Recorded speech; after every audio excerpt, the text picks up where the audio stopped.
Le tour de l'Abitibi-Glencore se poursuit toujours ce soir. On va rejoindre notre journaliste Zachary qui est sur le terrain du côté de Val-d'Or. Zachary, l'étape numéro 2 se déroule présentement. Les cyclistes sont sur quelle route ce soir?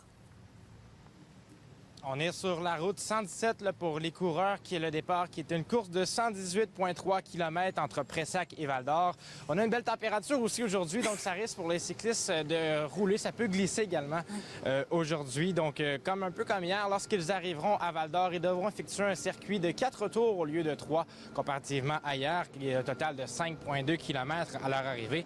L'équipe de France, qui, elle, va être encore une fois surveillée ce soir. Alors, elle risque d'être très agressive sur les routes. Et j'en ai parlé avec le vainqueur et porteur du maillot de meneur et sprinter, Alexis Bouteloup, pour en parler. Voici ce qu'il avait à dire. Ah bah oui, je pense que ce serait vous mentir de dire que non. Mais là, c'est juste dingue de le faire. Bah ça, on est prêt collectivement. On voulait gagner la première étape, donc on avait aussi essayé d'anticiper, on va dire, les prochaines étapes. Donc là, ça va être récupération au maximum. Et puis collectivement, on va essayer d'être très très fort. Et comment s'est déroulée la première étape hier soir?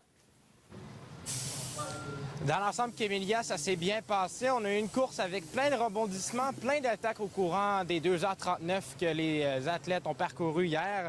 Ça avait roulé quand même assez vite avec une vitesse moyenne plutôt de 47 km à l'heure. Et ça s'est joué jusque dans les derniers mètres avant la ligne d'arrivée, alors qu'Alexis Bouteloup a pris la victoire hier, tout juste devant son compatriote Gabriel Tilly, le Québécois, qui a fini deuxième. Et la France, qui a eu un autre membre de son équipe qui a rejoint le podium, alors que Simon de France, qui a terminé troisième. Je me suis entretenu également, encore une fois, avec Alexis, qui m'a parlé que ce n'était pas seulement une victoire personnelle, mais plus une victoire d'équipe plutôt. Oui, on écoute. On avait une très très bonne équipe, donc l'équipe de France. On a pu contrôler la course à notre souhait. On a quand même essayé d'aller dans les coups, de toujours être positionné à l'avant pour toujours avoir un coup d'avance. Dans le dernier tour, on a vu que ça allait arriver au sprint. Je savais qu'au sprint, j'ai une très très bonne pente de vitesse. Donc c'est pour ça qu'on a tout donné pour moi dans le dernier tour.